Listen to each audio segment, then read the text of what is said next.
Instalare de sisteme de operare. Ce trebuie luat în considerare pentru a putea face alegerea corectă, partea întâia. Vocabular. Da? Deci, 1. Sistem de operare, operating system, abreviat OS.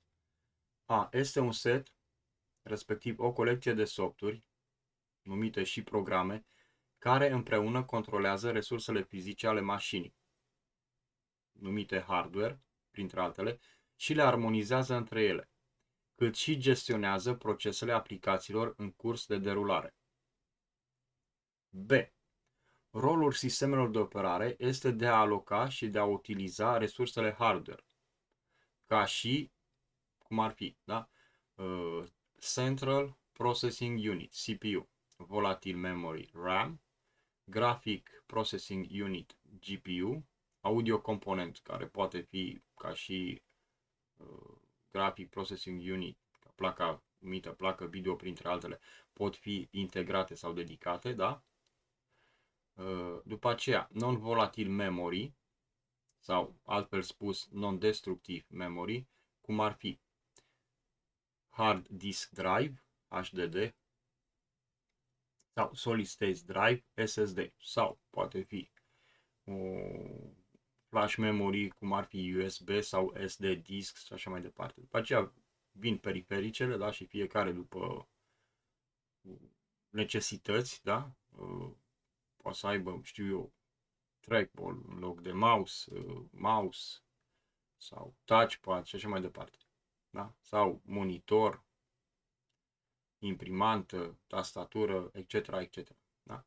Și acum, ca să explic un pic pentru cei care, majoritatea cunosc, da, sunt cei care, poate sunt care nu cunosc, da? Deci aici avem un process manager, da? Altfel spus sistem monitor, și aici avem tot ce rulează în momentul de față în acest calculator. Pe acest calculator este instalat Linux Mint, da? Și avem atât softurile care rulează în background, cât și softurile care rulează în front. Da? Și să luăm un exemplu Brave. Da? Deci luăm Brave, da? Și dacă venim un pic în Set Affinity, da? Deci nu avem posibilitatea aici să gestionăm memoria, dar avem posibilitatea să realocăm resursele procesorului. Da? Deci dacă debifăm efectiv numărul de coruri, da? Deci în realitate sunt 12 coruri, în threads sunt 24, da? Și pot să realoc aici, da? Ori all, ori să dedicat câte coruri vreau să aloc la Brave. Cancel. După care mai există o posibilitate, da? Bine, sunt softuri, ele însăși, deci te duci direct, puteți merge direct în soft, vă dau un exemplu cum ar fi softurile 3D. Deci la softurile 3D, pentru cei care știu, cei care nu știu, fac o paranteză, se poate aloca atât memoria, cât și resursele CPU, da, procesorului, cât și grafice, resursele grafice, da? Și, de exemplu, o particularitate a softurilor 3D este că au o funcționalitate numită render, da? Deci, care convertește, cu alte cuvinte, da, altfel spus, spațiu 3D într-un spațiu 2D, da? Bine, în realitate calculatorul nu generează o imagine 3D, este doar o imagine în două dimensiuni, generează în realitate, aici ca o paranteză, o imagine izometrică, deci e o iluzie de 3D. Da? Asta e altă poveste, asta ca și cultură generală. Deci, printre altele, sunt softuri 3D care în general sunt concepute din punct de vedere arhitectural să facă render pe CPU, da? Deci pe Processing Unit, dar sunt care fac pe GPU, da? Pe grafic, pe placa video și sunt care fac pe amândouă. Pe lângă chestia asta există softuri dedicate doar pe render, deci ai un soft 3D, în softul 3D efectiv lucrezi ce ai de lucrat, toate softurile 3D au render integrat, dar există softuri specializate care numai asta fac. Da? Deci, așa ca cultură generală pentru necunoscători. Așa, după aceea să ne întoarcem la Process Manager, da? Și avem aici o funcționalitate Change Priority, da? Deci, să zicem, dau un exemplu pentru cei care fac grafică cu softuri 2D, da? Că este bitmap, raster sau că este vectorial. Da? Am testat și funcționează, deci puteți veni aici, căutați efectiv softul în cauză și nici mai mult, nici mai puțin. Da, nu am demarat, în momentul de față nu există niciun soft demarat, n-am dat start la niciun soft, nici 2D, nici 3D, dar ca idee, deci veniți aici Change Priority, da? Și îi schimbați în general Very High și veți câștiga câteva procente de resurse, da? Nu va face minuni, pentru că dacă calculatorul nu oferă resurse, nu prea are de unde să dea. Dar dacă este un calculator care are efectiv resurse și are de unde să dea resurse, deci puteți câștiga un pic în resurse făcând acest truc, cu alte cuvinte. Bun. Mai departe.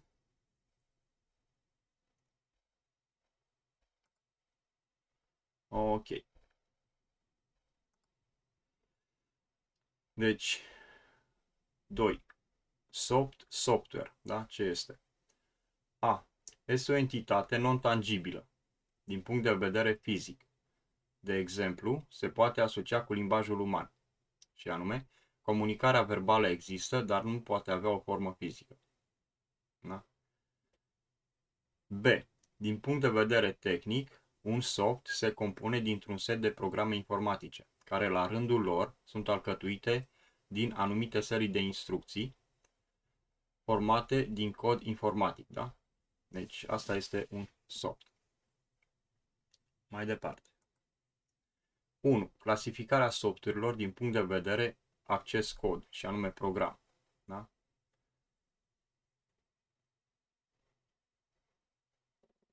1. Sursă cod deschisă, da?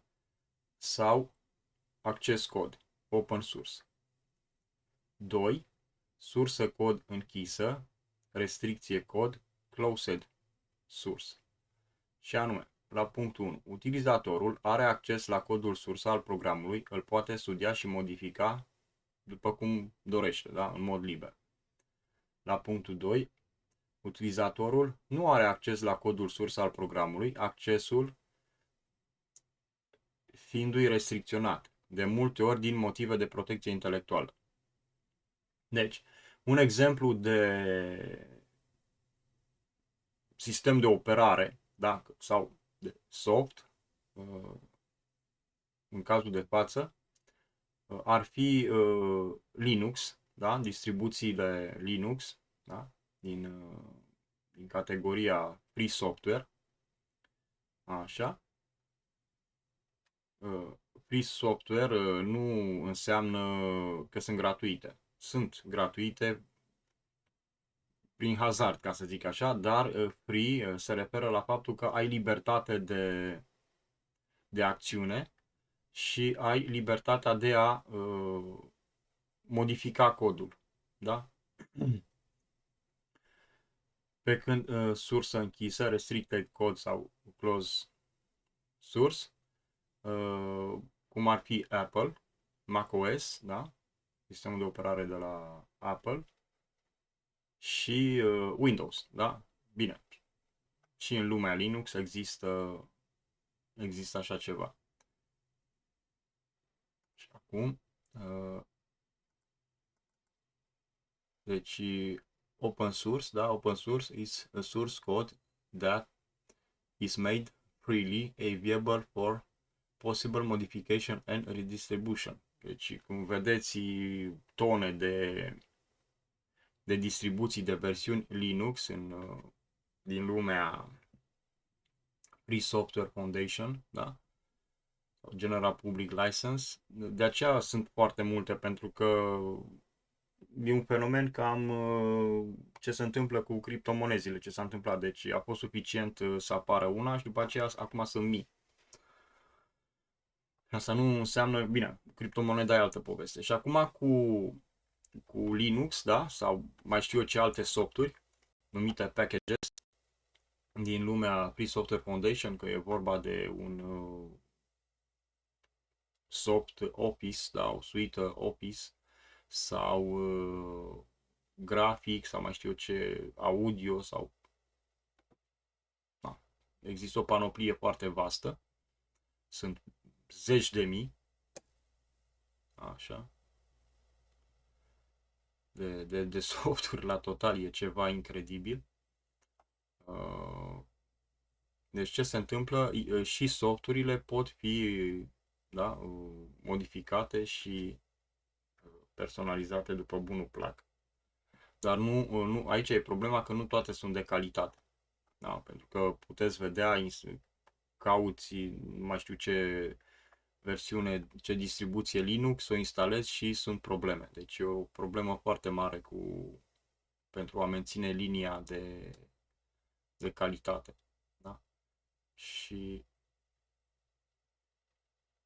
aici avem open source, inițiativ opensource.org, da? Deci puteți intra și studia, da? Cine vrea date suplimentare.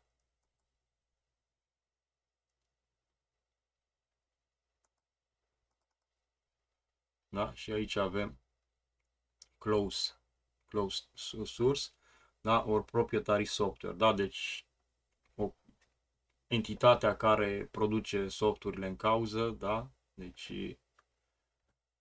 aceste softuri sunt proprietatea entităților care le produc. Deci și nu avem acces la codul sursă, este restricționat. Da? Bun.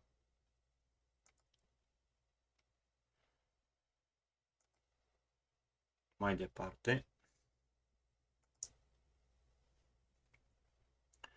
2. Clasificarea sistemelor de operare, operating system, da?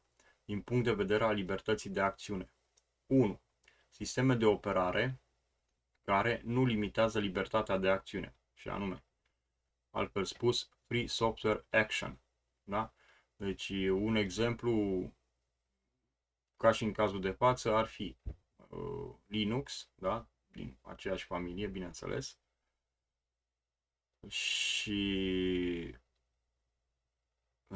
Unix. Da? Deci există câteva versiuni de Unix, da? FreeBSD și NetBSD, care au cam aceeași filozofie, deci poți să, pe lângă faptul că poți să modifici codul, da? Și să-ți personalizezi sistemul de operare, ai și libertate de acțiune, deci poți să faci ce vrei. Nu vine calculatorul să se restarteze când vrea, să facă update când vrea, face update la ce vrea, îți instalează pe lângă și ce n-ai nevoie, că așa a hotărât producătorul care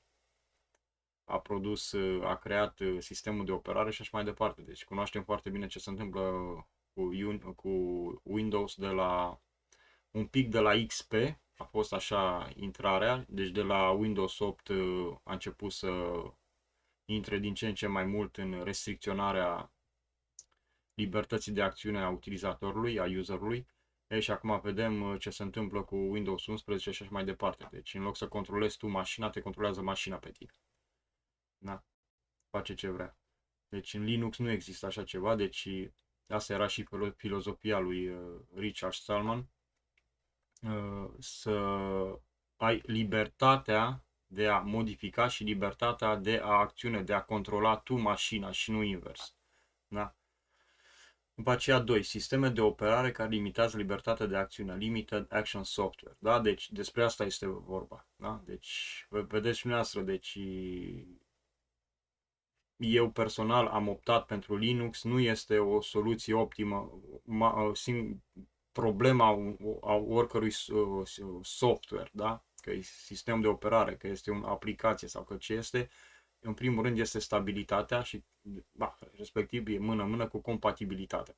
Deci trebuie să fie stabil. Ori Linux, când au trecut de la versiunea CLI, Command Line Interface, la versiunea GUI, Graphic User Interface, au fost probleme și efectiv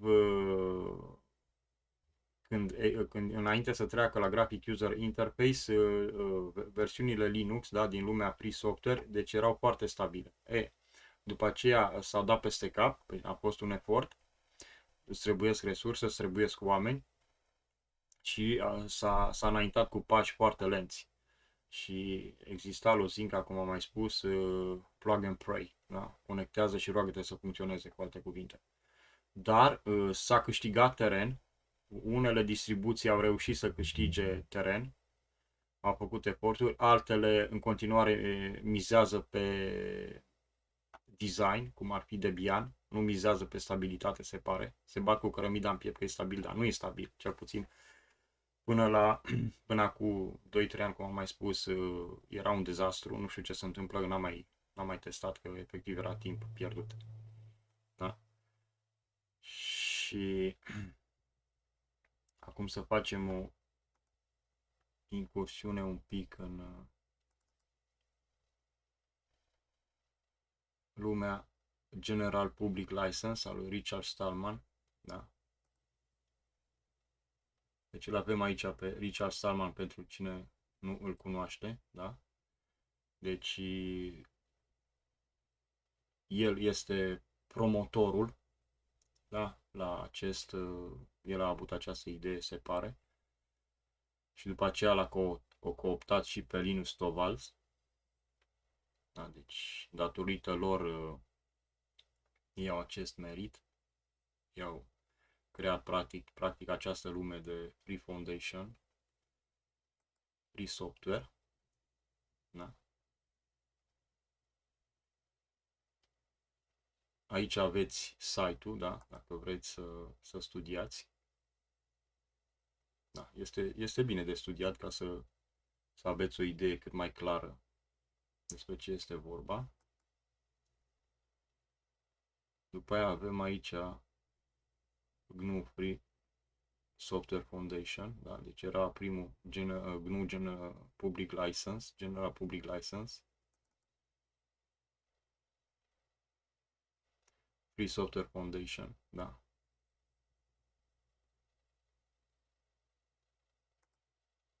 Da? Deci aici avem pagina.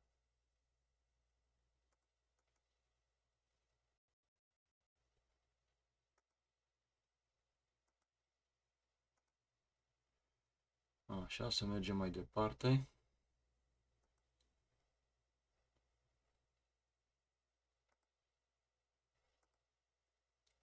Deci, acestea fiind spuse, trecem la pasul următor. Deci 3. Clasificarea softurilor din punct de vedere monetar. 1. Softuri comerciale cu plată, respectiv commercial, for profit, altfel spus software. Și 2. Softuri non-comerciale, respectiv fără plată, non-commercial, not for profit software. Da? Deci, despre asta e vorba. Așa. Și acum venim un pic că sunt foarte mulți Linux este free. Deci depinde ce versiune de Linux, da? Deci avem aici Red Hat Enterprise Linux, da? Care nu face parte din Free Software Foundation, da? Deci este cuplată și prețul unui sistem de operare este pe un an de zile, da? Deci self-support 1 year, standard 1 year, da? Deci Red Hat Linux Workstation, ceea ce ne privește, da? Dacă sunteți, vă interesează și dispuneți de fonduri, deci puteți să testați, da? Bineînțeles că aici se impune stabilitate, da? Bine, să nu vă așteptați că nici Windows-ul nu e stabil, deci nu există soft, da? 100% stabil, că este vorba de sistem de operare, că este vorba de aplicație și așa mai departe. Deci așa ceva nu există. După aceea, un alt Linux cu plată SUSE, unde nici măcar nu s-a obosit să ne dea preț. Da? Deci ne interesează în cazul de față, au foarte multe versiuni, mă întreb la ce servesc.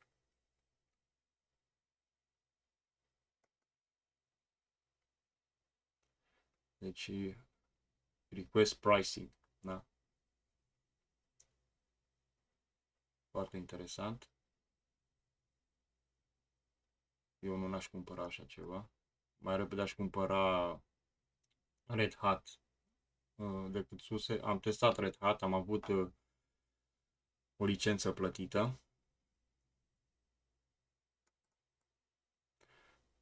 Un alt Linux care a fost 100% non-commercial, da? Ca să folosim termenul corect, și a devenit, au scos o versiune cuplată, tot pe un an de zile, $500, mi se pare solid, da?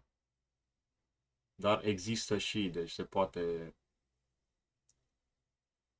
deci Ubuntu Pro.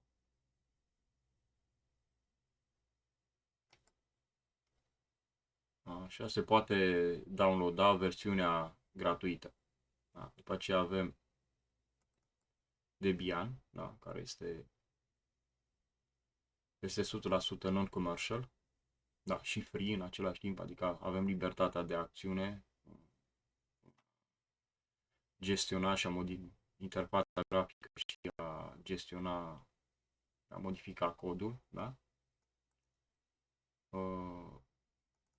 Linux Mint, da? Pe care îl utilizez, îl găsesc relativ un compromis destul de bun, acceptabil, are problemele lui, dar pentru mine e un compromis. Decât Windows, mai bine Linux. Da? Și un ultim exemplu sunt tone, ca să zic așa, am ales printre cele mai cunoscute și cele mai relativ mai stabile în ceea ce privește versiunile, deci distribuțiile non-comerciale. Da? Și aici avem Arch Linux. Bun, mai departe.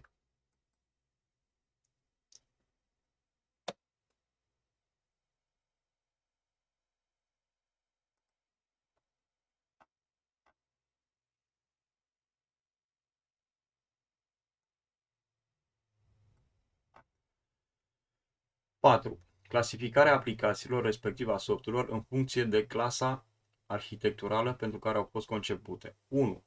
Dedicated platform, platformă dedicată. 2. Cross-platform, multiple platform, cu alte cuvinte. Și anume, pentru partea a doua. Deci, punctul 2. Softul în cauză se poate instala, este aplicabil pe mai mult de o platformă.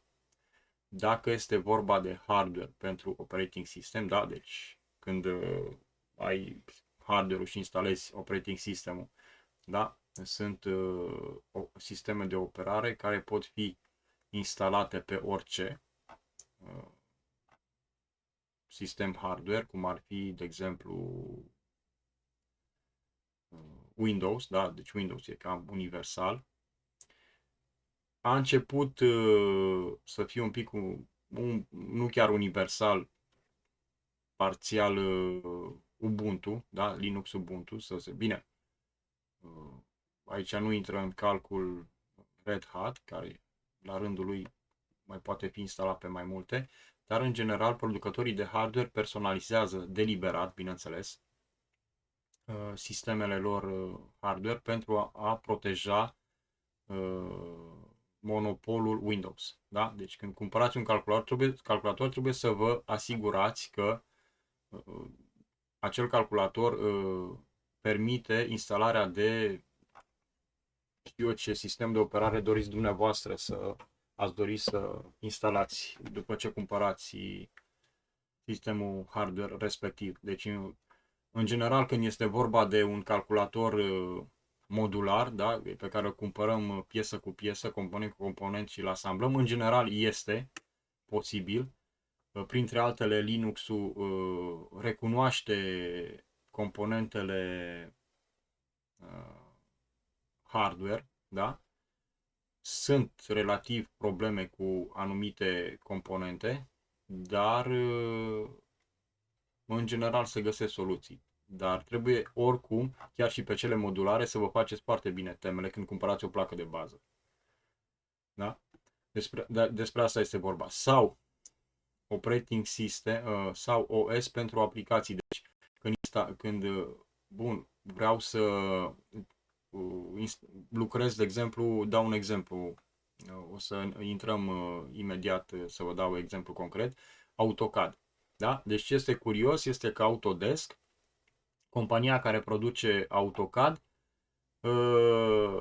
a creat Maya și 3D Max, da? Dacă nu mă înșel, le-a creat să funcționeze, da, să fie compatibile cu platformele cu distribuțiile Linux, da? Că e vorba cu plată sau că sunt versiunile Linux cu plată sau distribuțiile care sunt fără plată. Dar nu știu de ce nu a creat, de exemplu, și AutoCAD-ul. Da? Deci AutoCAD nu poate fi instalat, nu este compatibil, da? În mod nativ. Da? Deci nu se poate instala în mod nativ în Linux. Da? Indiferent ce versiune de Linux. Da? Deci asta înseamnă, da? OS pentru aplicații. Deci când instalați un operating system să vă asigurați încă o dată în plus că ceea ce lucrați dumneavoastră este compatibil cu sistemul de operare în cauză. Așa, și acum, cum am promis, da? Mergem un pic la AutoCAD și vedem aici System Requirement for AutoCAD 2025, including specialized toolset, da? Autodesk Support, February 26, 2025, da? Și avem aici Operating System, la ceea ce ne interesează, 64-bit, Microsoft Windows 11 and Windows 10 version 10.09 or above. Da? Deci numai pe Windows se poate instala. Da? Deci dacă lucrați AutoCAD, uitați Linux.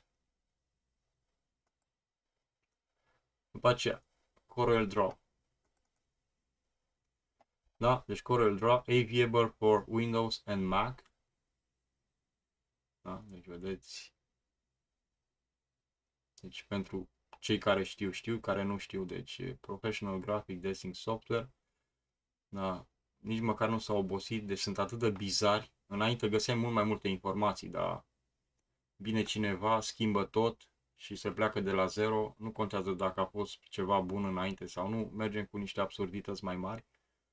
Nici măcar nu s-au obosit să spună că este vorba de un editor grafic SVG, adică vectorial, Scalable Vector Graphic, și nu un raster. Trebuia din capul locului să dea aceste date. Nu te-a pus să cauți de nebun într-o panoplie, aici încă nu-i nimic. Sunt multe unde efectiv derulăm și nu se mai termină imagini, dar informație nu. Da. Deci îmbracă ambalajul foarte frumos cu imagini foarte atractive, dar în realitate multe lasă de dorit din punct de vedere calitativ. Nu zic că nu e vorba de Corel aici. Corel, problema lui că au scos o versiune la un moment dat că era foarte, foarte instabilă. Deci până atunci nu văzusem un soft mai instabil. Concura cu Debian la nivel de instabilitate. Deci efectiv făcea crash de multe ori la 5 minute. Câteodată lucrai câte o jumătate de oră. Reușeai să lucrezi pe aia. Trebuia să salvezi tot timpul în Corel. Debian era cam același fenomen, deci ziceai, bun, am eu o problemă cu calculatorul sau nu știu eu să setez nu știu ce, nu era vorba de asta, deci intrai pe internet și efectiv era o avalanșă pe forumuri de postări cu probleme despre Debian și despre Corel. Așa că funcționalități Corel e excelent, deci până la acea versiune era stabil, era ok, dar nu știu ce au făcut la versiunea respectivă, nu mi-aduc aminte ce an era. Nu știu acum cum este, din cauza că nu este pe Linux, efectiv am renunțat la Corel. Dacă ar fi fost pe Linux, dacă ar fi pe Linux, poate aș mai cumpăra o licență, dar din cauza că nu merg pe Linux, efectiv am renunțat și funcționez ce am de făcut în Inkscape și face același lucru la capăt de linie. Efectiv același lucru, chiar are funcționalități peste. Da? Bun. Bine, și Corel are părțile lui pe care le are, Corel Draw, dar asta o să fie o altă poveste. Mai departe, Inkscape, da? Competitorul la Corel Draw sau Illustrator de la Adobe, da? Deci după cum vedem, se poate instala în Linux. Deci când vorbim de Linux, compatibilitate Linux, putem vorbi și de compatibilitate Unix, și anume FreeBSD și NetBSD. Da? În general se poate instala. Windows, bineînțeles, și Mac OS. Da? Când vorbim de compatibilitate pe mai multe platforme. Da? Deci sunt softuri care sunt dedicate, da? Deci doar pe o anumită platformă, dar cum vedeți aici e cross-platform, da? Deci funcționează pe aproape tot ce mișcă. Așa, mai departe, aici e un soft un pic mai special, ca să zic așa, din punct de vedere compatibilitate, deci e compatibil aproape cu orice. Da? E vorba de un editor de cod. Da? Windows, da? 3264 de biți, Linux, da? Compatibil Intel sau AMD, e același lucru. macOS, Linux, ARM și așa mai departe. All platform unit, a display with a resolution, Deci puteți studia dacă vă interesează. Deci e un editor de cod destul de bine pus la punct. Bine, are hibele lui ca toate, dar l-am găsit, eu personal îl utilizez și este ok. Bun. Mai departe.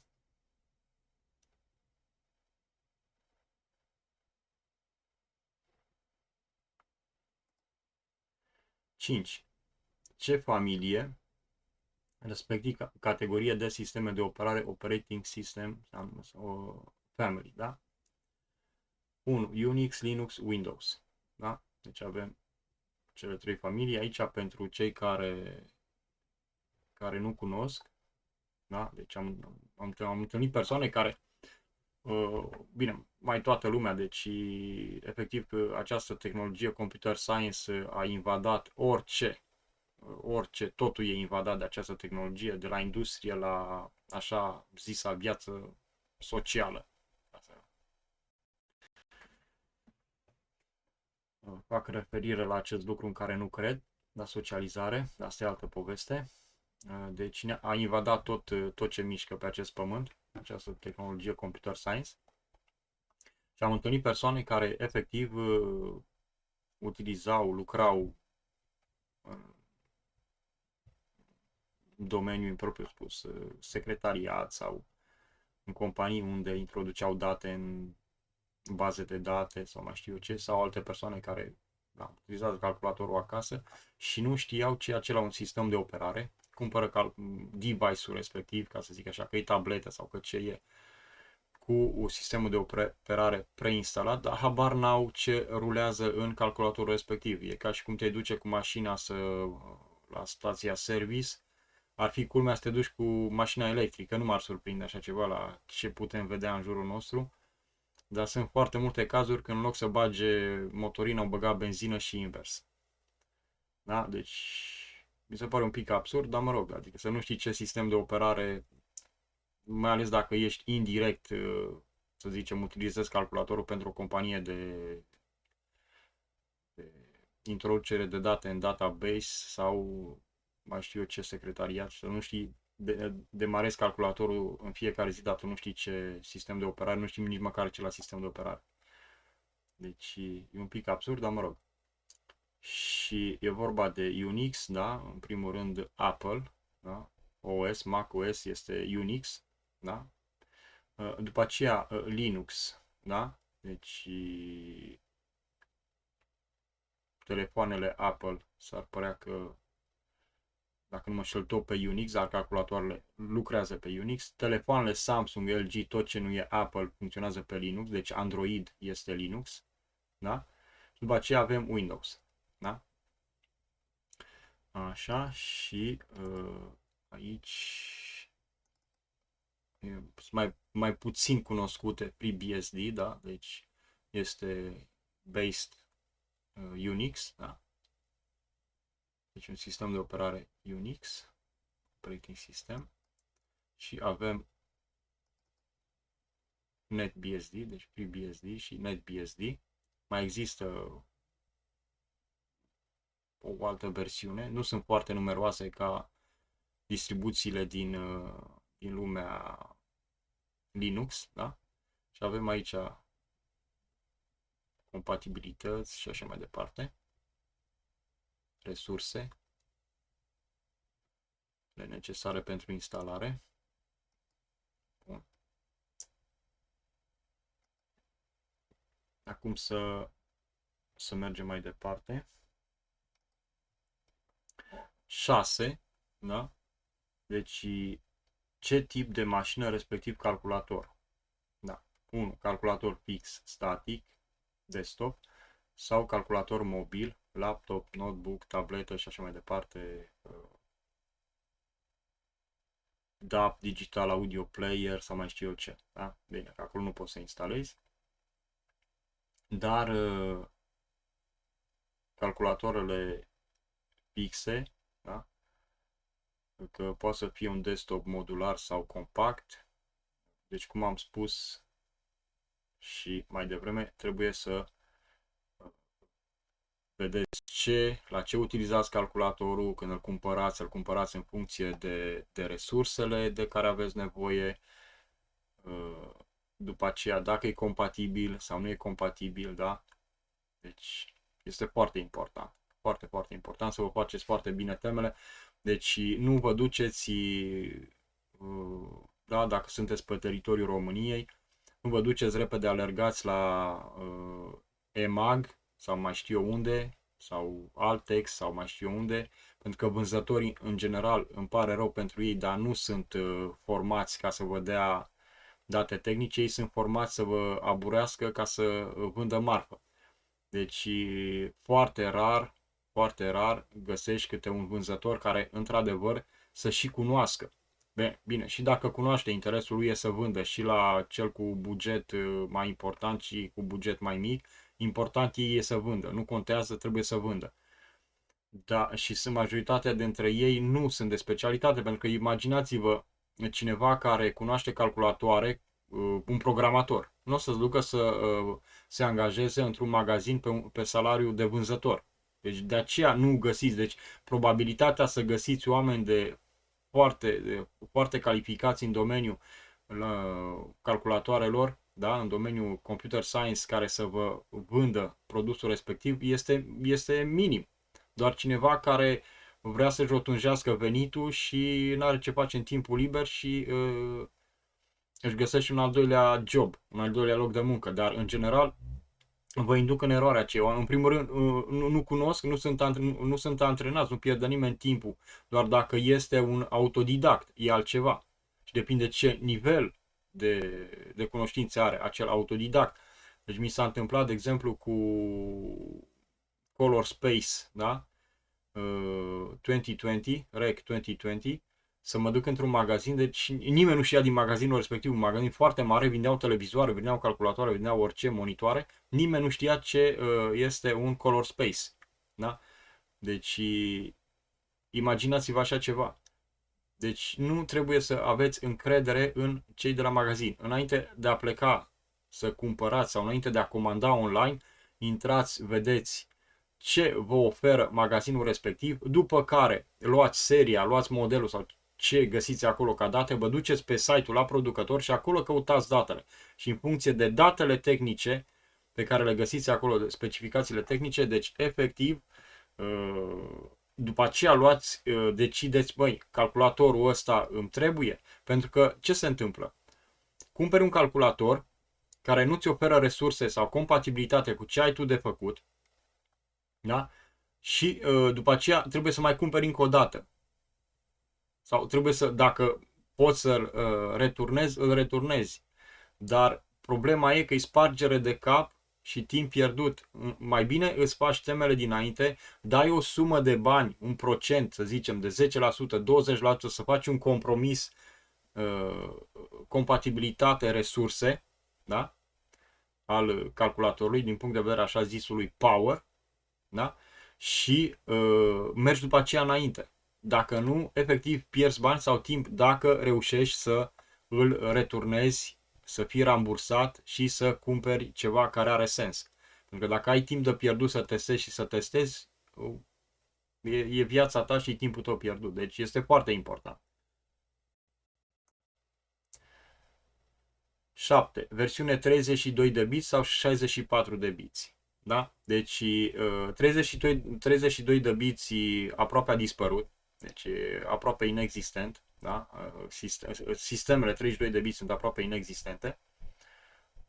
În general se merge pe 64 de bits. Eu sunt curios că de atâția ani de zile nu s-a progresat, pentru că compania AMD a venit și a introdus, a făcut acest pas, da? De la 32 la 64 și de aceea de foarte multe ori o să vedeți compatibil AMD. Da? Deci foarte des întâlnim acest termen. Da? Deci ca să facem o mică paranteză, am ales Debian. Deci vedem aici, deci dacă vă uitați aici, 64 de bits, 64 bit, AMD Intel, da? De multe ori e notat doar AMD. De ce? Pentru că AMD a făcut pasul, da?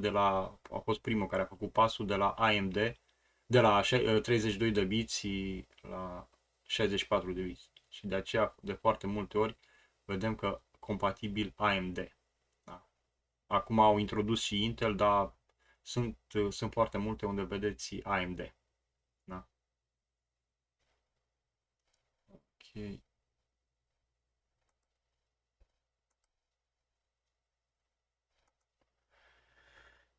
Deci, așa.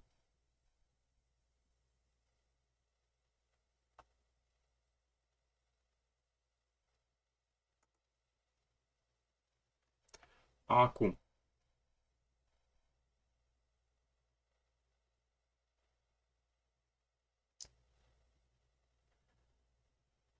Opt. Mașină virtuală, virtual machine, sau mașină fizică, physical machine. Deci, ce trebuie reținut de aici? Eu personal am o problemă cu virtual machine, da? Mașină virtuală, și anume software care virtualizează parte hardware, da? Deci e ca și cum ai un calculator în interiorul la un alt calculator, da? De ce? Pentru că, în primul rând, sunt probleme de compatibilitate și de stabilitate, în primul rând. În primul rând, stabilitate când este vorba de o mașină de sine stătătoare, da? E ca și cum ai vrea să faci un avion să fie și submarin. Da, există imprimante multifuncționale care fac tot felul de chestii, au ajuns să și capseze.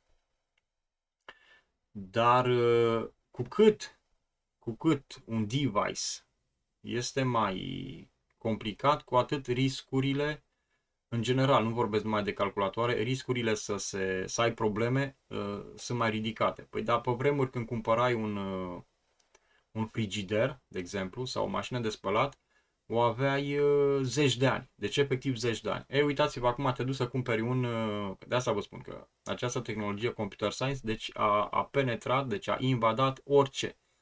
Orice. Stau și mă întreb aici cum Dumnezeu, bunica sau bunicii noștri reușeau să gătească fără această tehnologie. Bun, e ok această tehnologie, dar se exagerează. Dar se exagerează deliberat, în sensul că trebuie să producă bani. Păi sunt foarte multe persoane care nu știu să gătească, da, și își cumpără, în loc să învețe să gătească efectiv, deci își cumpără tot felul de absurdități. Bine, fiecare face ce vrea cu banii, fiecare face ce vrea cu viața lui. În loc să înveți să gătești, nu, păi mai nou gătește mașina pentru tine, îți spune ce rețete, îți spune ce știu ce, și dai o căruță de bani pe un frigider cu un display de zici că e televizor. De multe ori, poate nu, bine, exagerez un pic, dar am văzut efectiv un display pe vremuri chiar s-a apropiat de un televizor, deci era ceva imens, deci efectiv cred că era vorba de mergem spre 27 de inch, 24 de inch, deci chiar monitor efectiv. Deci imaginați-vă, și cumperi un device, un frigider de genul ăsta și riscul ca să ai problemă cu el este foarte mare. Da?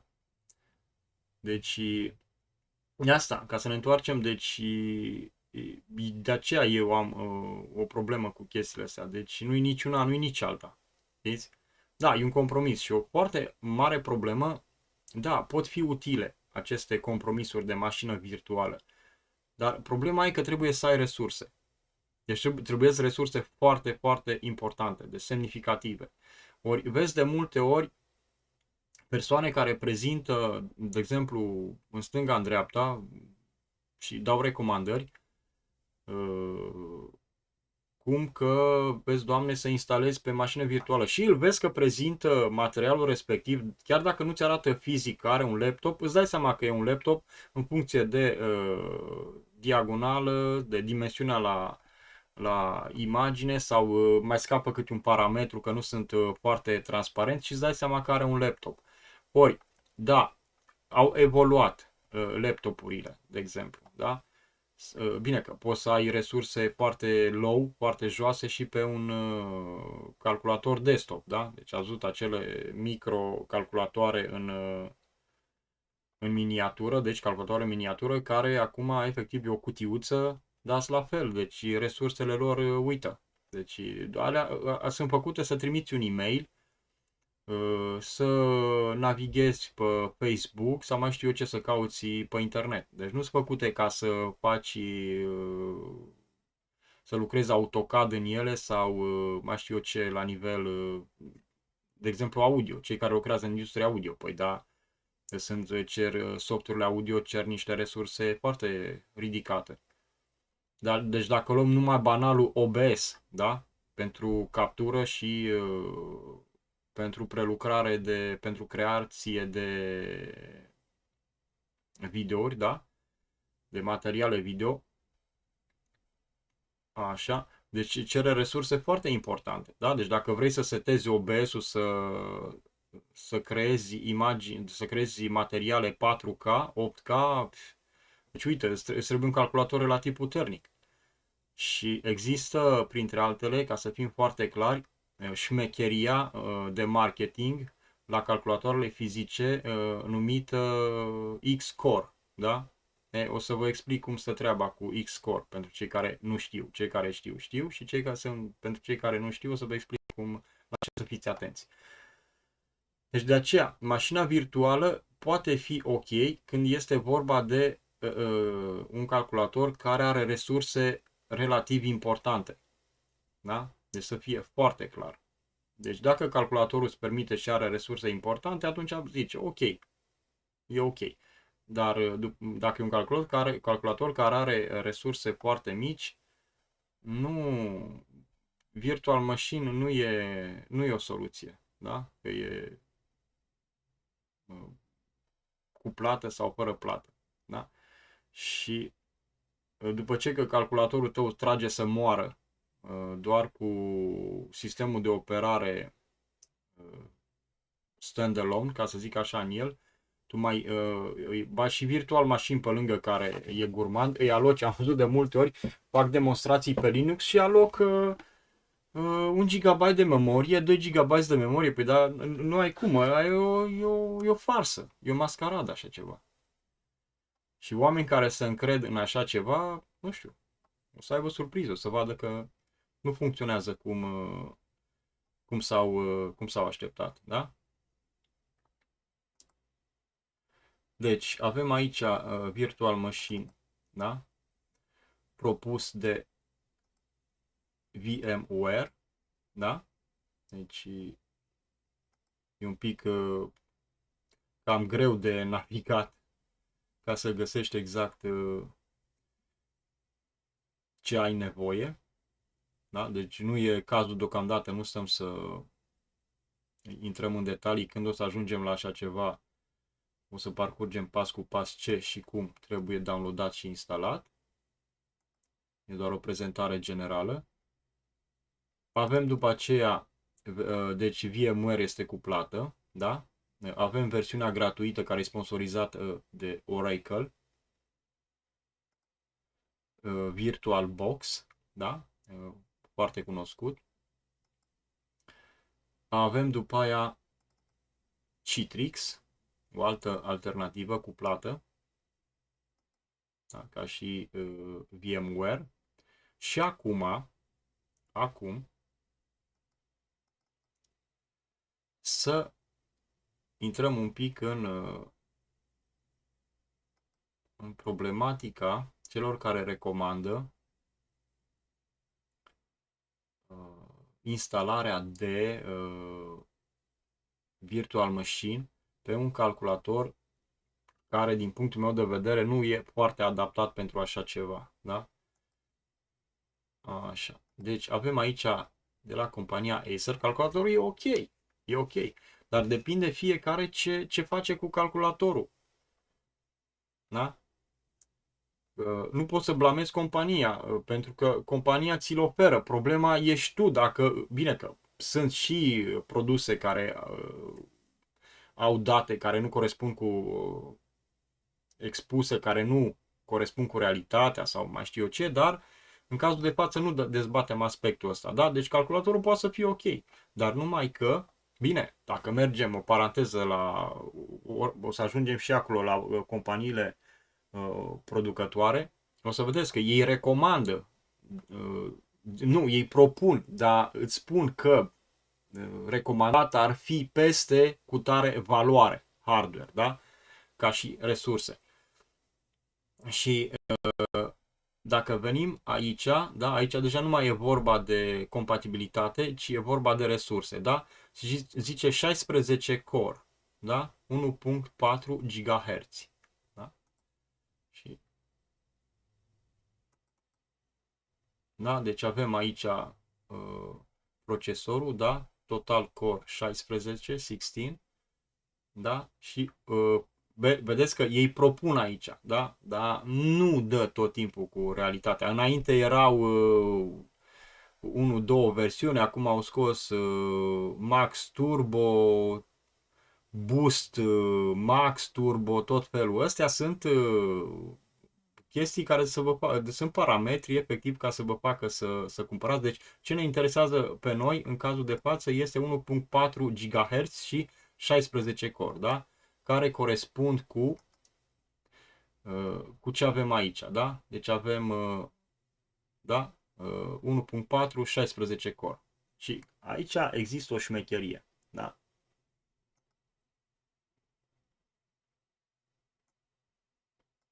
Da? Deci luăm 16 core, da? Și îl mulțim cu 1.4. aici este trucul. Deci trebuie să fiți foarte atenți. Că mulți zic, aici intervine păcăleala. Deci zice, păi zice, stai că am un 4 core sau am un 8 core sau am câți core vrei. Și ăsta are 16 core. Wow! Mă pun și îl cumpăr. O să meargă calculatorul supersonic. Nu este adevărat. Deci aici e trucul. Că se bagă în avans numărul de coruri. Și oamenii se uită, deci am văzut efectiv, fizic, într-un magazin, expuse, era la un moment dat, erau la modă laptopurile, ieșiseră pe piață diverse culori, nu cu personaje, nu, culori, erau roz, verde fosforescent, roz fluorescent, mai știu eu ce, culori din astea stridente.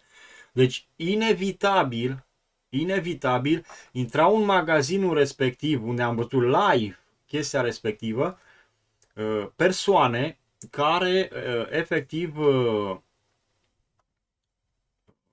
erau magnet atrase de standul unde erau calculatoarele colorate. Nu aveau nicio treabă cu datele tehnice. Nu.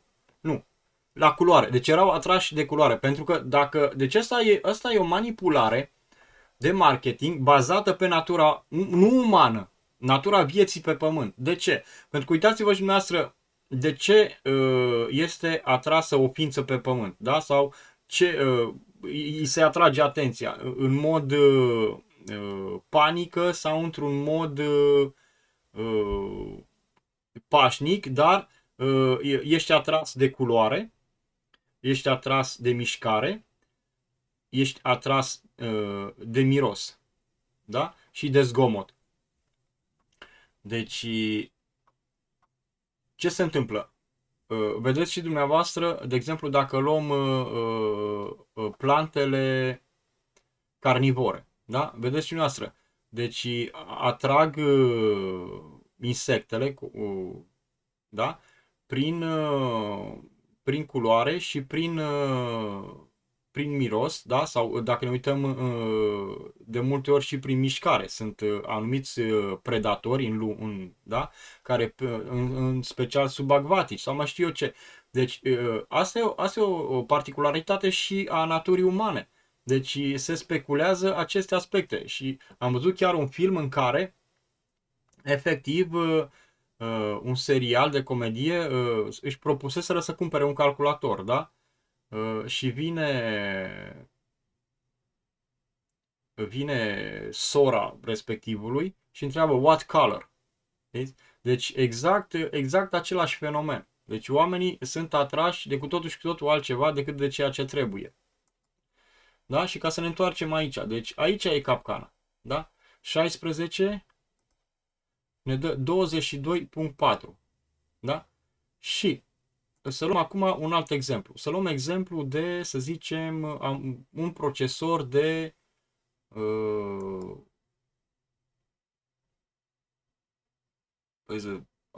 vă dau un exemplu, un alt exemplu, de exemplu un procesor de 6 core ori 3.6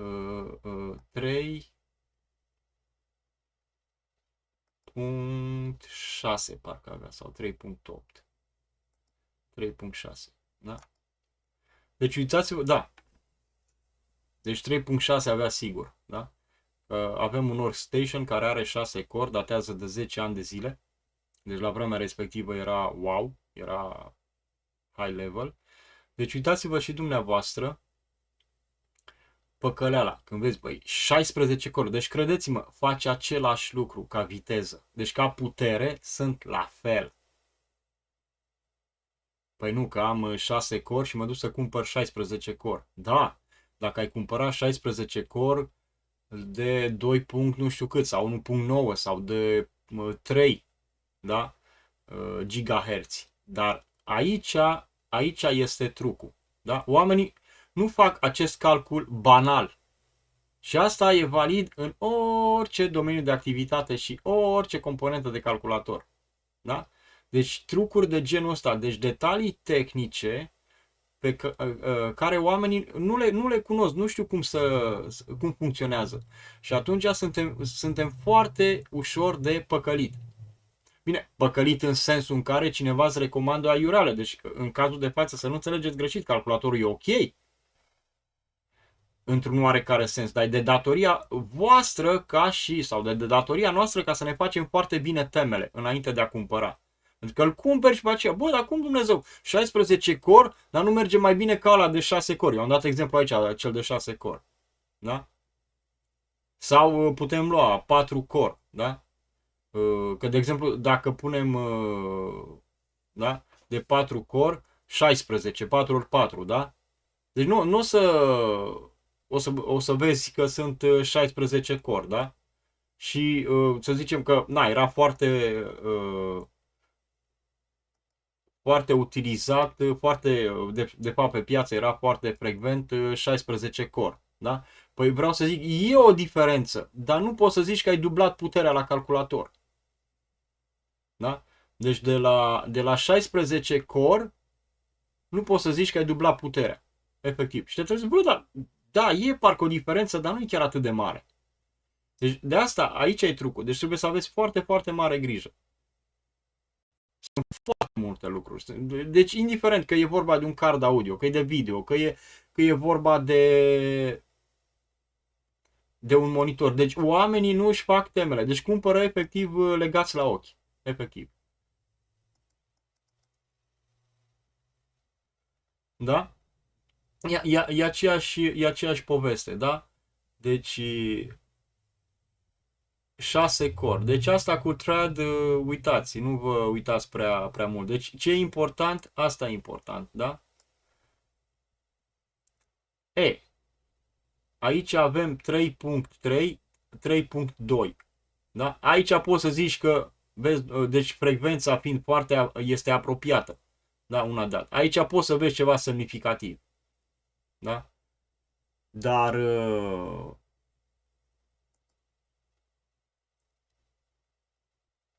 nu e cazul ca și exemplu pe care vi l-am dat mai devreme. Deci, încă o dată mă repet, depinde la ce utilizați calculatorul.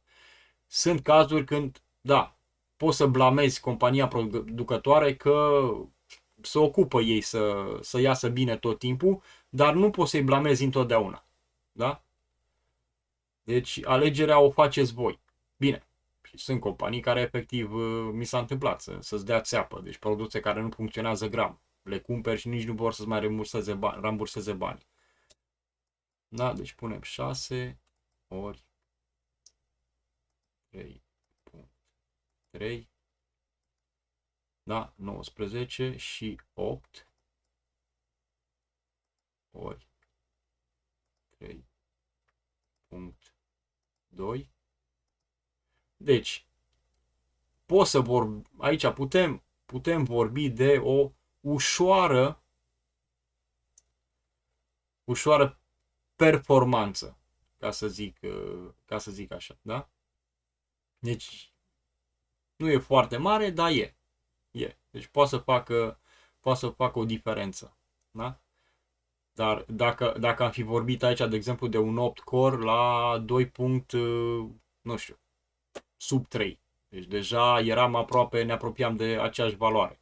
Da, mi-am cumpărat 8 core. Da, ai cumpărat 8 core, dar frecvența.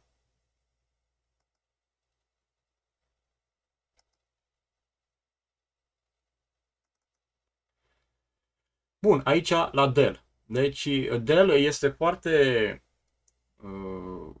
o particularitate foarte bună este faptul că poți să-ți personalizezi, cu alte cuvinte, din fabrică calculatorul. Da? Deci avem aici posibilitatea de a alege, da? Un procesor sau un alt procesor, vedeți și dumneavoastră, 10 core,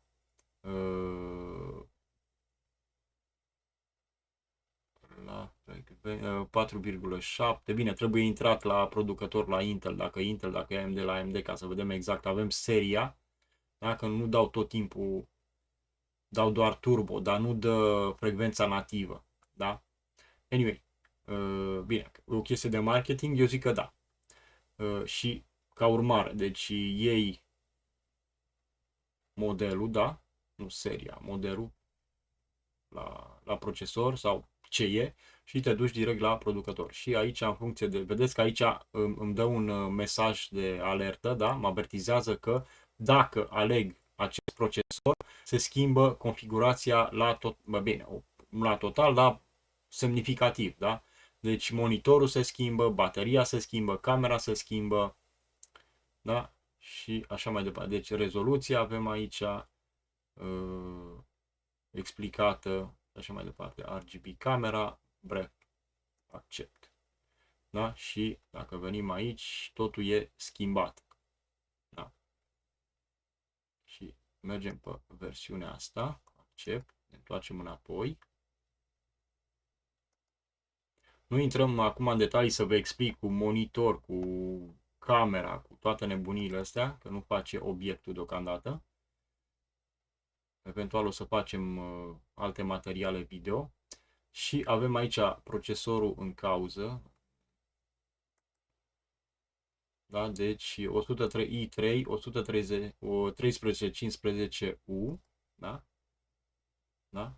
E același lucru. Și avem aici Total Core 6 cu frecvența de 3.3, da? Deci asta este frecvența. Deci nu ne bazăm pe ce scrie pe gard, cu alte cuvinte, da? Deci aici trebuie, asta e referința noastră. 3.3, da? Ori 6.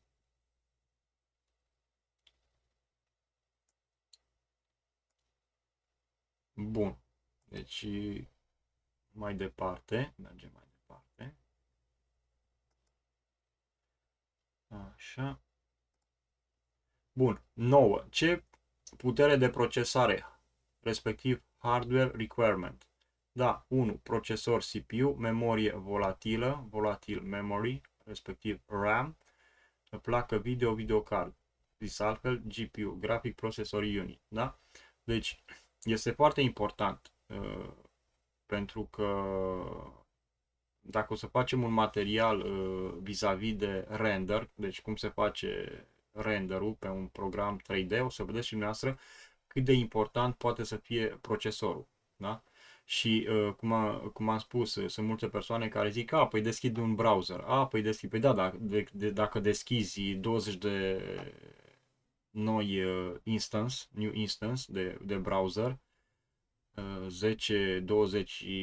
window-uri, da, de ferestre în browserul deschis de 20 de ori, o să vedeți și dumneavoastră cam ce resurse poate să ia un browser. Efectiv un browser. Deci depinde fiecare ce face. Dacă prelucrezi fotografii, imaginați-vă că sunteți un fotograf sau un fotograf și face fotografii de înaltă rezoluție. Deci efectiv fotografii, să zicem, așa zisul 4K. Ei, imaginați-vă dumneavoastră cam o fotografie RAW, da? O fotografie RAW este o fotografie originală de un format non-destructibil, da? Deci își păstrează parametrii, nu poți să-i modifici, deci își păstrează calitatea, da?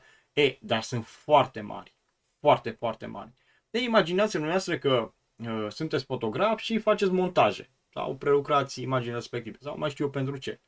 Sau dacă lucrezi în 3D, ai nevoie de fotografie de high resolution, fotografiezi un zid sau fotografiezi, nu știu, o faleză sau nu știu, fotografiezi ceva, o carpetă, ai nevoie de material, da? Ca să creezi material pentru 3D și așa mai departe. Ei, imaginați-vă acolo că încarci, de exemplu, luăm Photoshop, da? Sau luăm GIMP sau mai știu eu ce, Krita sau ce vreți dumneavoastră, de la CorelDRAW și încarci.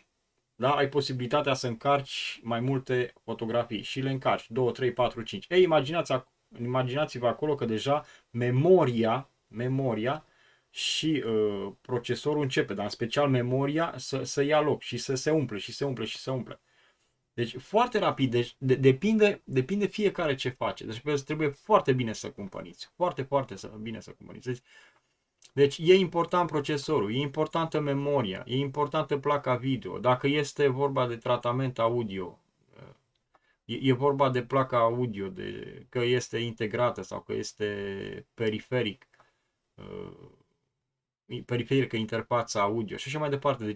Deci nu trebuie scăpat din vedere niciun detaliu. Este foarte important. Că dați bani aiurea, aruncați bani în gard. Da? Deci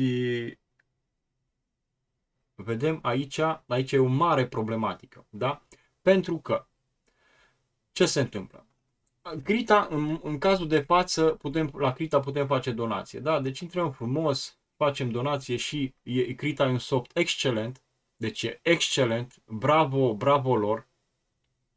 Deci e rar așa ceva. Krita, Inkscape, GIMP, Blender, deci LibreOffice în materie de secretariat, resurse umane sau mai știu eu ce, deci suite Office. Deci sunt softuri care nu sunt perfecte, dar sunt softuri care efectiv încearcă să furnizeze produse de calitate și dacă oamenii nu fac donație, poate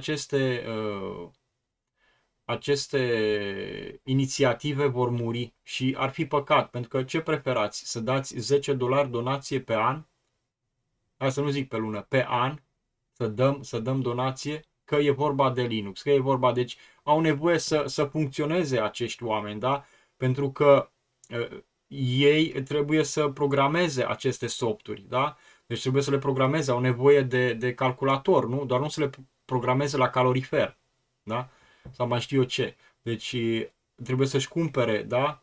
Hardware. După aceea, ca să facă promovare și ca să avem acces la aceste softuri, e vorba de un hosting, ei plătesc hosting și hostingurile acestea nu sunt hostinguri fără plată. Da? Deci trebuie resurse. Imaginați-vă o planetă întreagă care accesează așa ceva. Deci ar trebui dacă avem posibilitate, să lăsăm egoismul deoparte și să începem să donăm cu toții, da? Măcar o dată pe an, uite, în cazul de față, poate cineva vrea să dea 5 euro și 1 euro poate să conteze. Imaginați-vă dacă sunt 100.000 de persoane sau 200.000 sau 500.000 sau 1.000.000 de persoane și dau 1 euro pe an, oamenii ăia ar avea fonduri din care cu care să se ajute să ducă mai departe progresul la aceste softuri. Da? Dacă nu, ce facem? Dăm sute de dolari sau, bun, poate să fie mii de dolari pe anumite softuri. Deci ar trebui încurajați. Așa, și ca să venim aici, asta a fost o paranteză. Deci, sistem requirement, da? Le zice minim Windows 8 sau peste, da? Mac OS, Linux, da? Deci cross-platform. Și zice 4 GB minimum de memorie. Deci, deja din capul locului 4 GB e puțin. Da, sistem requirement și zice minim. Minim. Da, îi recomandă 16. Da? Deci 16 GB de memorie recomandă. Da? The best. Deci de aceea, bine, în general, o chestie bună este că noile calculatoare, cât ar fi el de chip, în general au peste 8 GB de memorie mai nou. Da? Dar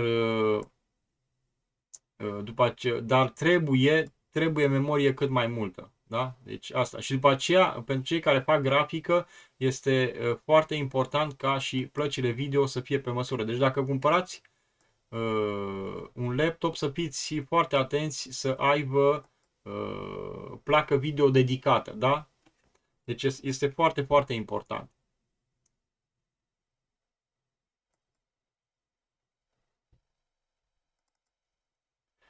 Deci, dacă venim aici la Linux Mint, deci ei recomandă 2 GB de RAM. Da? 4 GB de RAM recomandat pentru a fi confortabil. Nu e suficient. Deci ei aici ne încurajează, scriu, dar deci dacă ai downloada, dacă ai opta pentru Ubuntu, Xubuntu sau deci Ubuntu, efectiv au creat tot felul de versiuni cât mai light, cât mai legere, dar ce trebuie să înțelegeți, sistemele de operare în ziua de astăzi sunt foarte gurmande. Deci cer foarte multe resurse. Deci 2 GB de memorie RAM. O parte avantajoasă aici în lumea Linux este că memoria swap, Da? Deci efectiv compensează, poate compensa, deci când memoria volatilă RAM este încărcată la maxim, deci dacă atingeți pragul de limită, full, deci îmbarcă în memoria swap. Da? Deci acest sistem a fost creat de Linus Torvalds. Da? Deci din cauza că la vremea când el a scris Linux erau probleme foarte mari, deci de resurse la nivel de calculatoare. Și atunci a optat pentru acea soluție de memorie swap. Da? Deci, efectiv, în unitatea de stocare, da?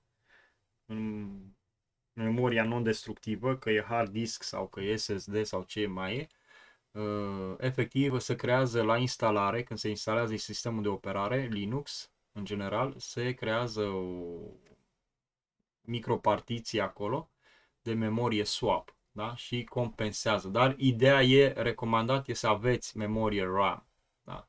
Memorie volatilă. Aici avem de la Debian, da? Deci recommended minimum system requirement, da? 1 GB, 256 MB. Cred că e cam vechi articolul ăsta. Ce am găsit în viteză doar ca să vă dau câteva exemple. Aici Linux Swap Memory e utilizat când memoria RAM, amount of physical RAM is full. Exact ce vă spuneam mai devreme, da? Deci în Linux swap memory e utilizat când memoria RAM este full. Exact ce v-am spus. Asta e o chestie bună. Dar nu e ca atunci când e un compromis, da? Viteza nu e aceeași. Bine, acum a mai crescut. Pe vremuri cu hard discurile instalai pe hard disk, acum cu SSD-urile a mai crescut. Este un pic mai rapid. Și aici vorbim de Blender, da? Editor, pentru cei care nu cunosc, editor grafic 3D. Este foarte, foarte, să zic așa, bine pus la punct. Este chiar surprinzător că e relativ stabil. Face concurență cu Brio la cele comerciale, da? Dacă ar fi toate package-urile, da? Deci toate aplicațiile pe Linux atât de bine făcute ca Blender, bine, nu e perfect, să nu zică cineva că, vezi, Doamne, am zis eu, nu vreau să spuneți ceea ce n-am spus, dar este, cel puțin au fost sunt versiuni care sunt wow, ca și stabilitate. Și ar fi un exemplu bun de urmat de toți cei care produc aplicații, așa numite packages, pentru Linux și nu numai. Că vedeți și aici, dacă ne uităm, este cross-platform, Windows, macOS, Linux și așa mai departe. Încă o dată în plus, dacă e compatibil Linux, în general e compatibil și FreeBSD, NetBSD și așa mai departe, cu Unix.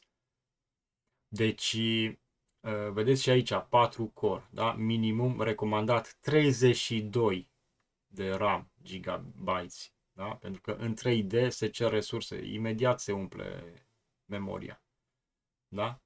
8 core, 4 core, credeți-mă, la 4 core, dacă ai o scenă 3D și faci render, dacă e ceva mai important, în special când e vorba de dacă faci o mașină, mai e cum mai e, dar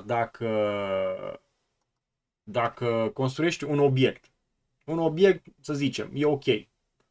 Poți să pleci în vacanță și când te întorci după o lună de zile sau după, să zicem, poate dacă e un obiect, depinde de complexitatea la obiect, e ok, îți face render-ul rapid. Dar dacă ai de făcut, să zicem, un animal sau ai o scenă în care ai vegetație, fire de iarbă, arbori cu frunze și așa mai departe, flori, și în scena respectivă mai pui, nu știu, 2-3 animăluțe cu blană, da? Deci, credeți-mă, geometria respectivă e atât de complexă încât pleci în vacanță, da?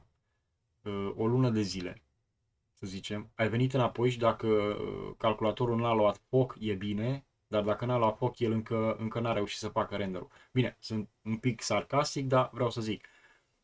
Deci, sau dacă nu stai curentul, ai pierdut tot. Dacă îți stai curentul. Deci,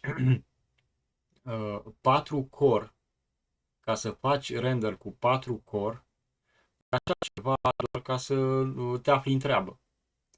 Deci trebuie să fim foarte bine înțeleși. Deci sunt anumite procese software, da, depinde de software, care cer resurse considerabile. Deci îl luăm AutoCAD. Da? Bine, AutoCAD nu cere resursele pe care le cere un soft de genul ăsta, dar cere resurse substanțiale și un AutoCAD.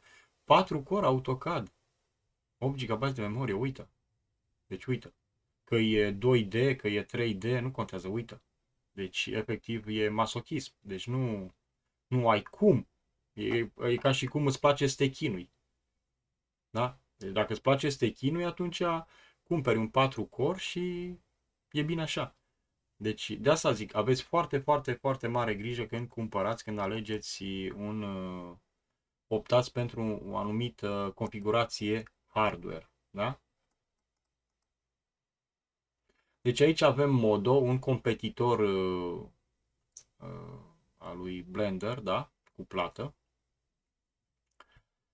Supported operating system, deci avem Mac, Linux, e cross-platform, Mac, Windows, Linux, procesor, da? i3 sau mai sus, da? RAM, la fel, 4 GB de memorie, 10 GB hard disk, rezoluție, graphic card, da?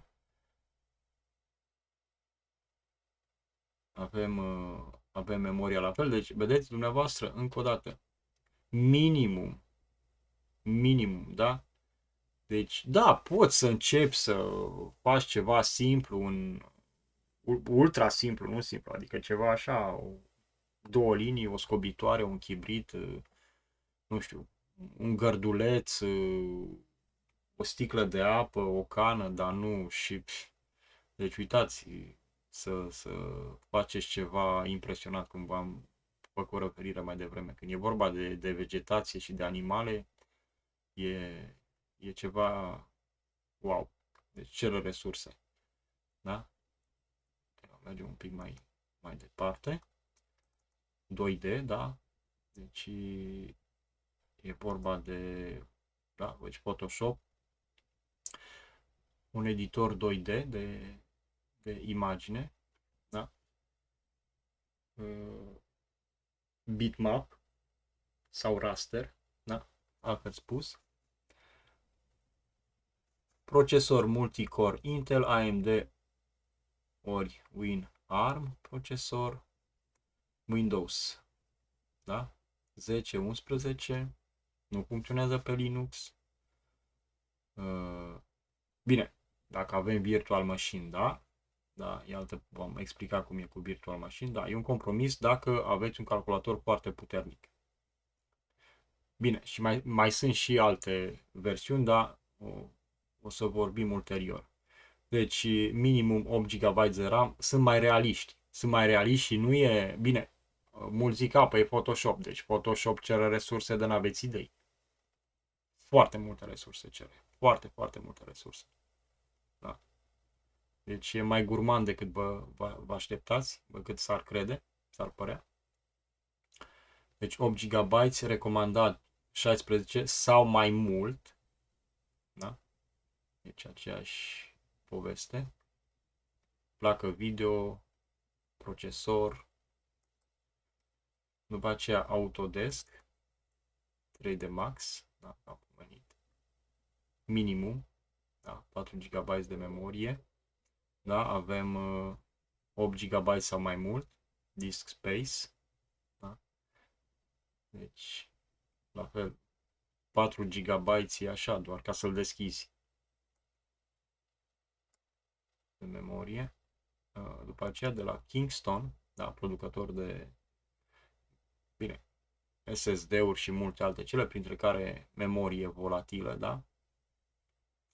De cât RAM avem nevoie, da?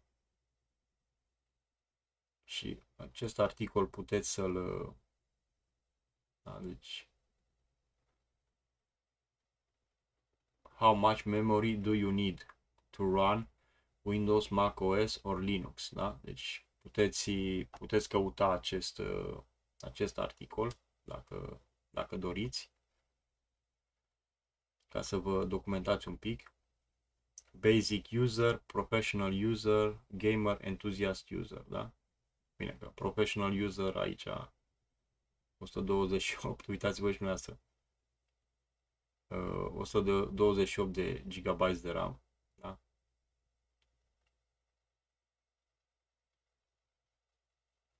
Deci câteva date așa, asta e așa doar cum să zic, o zgârietură, un scratch. Bun. Și cu asta am ajuns la final. Sper că acest material să vă fie util și ne vedem între ghilimele la partea a doua.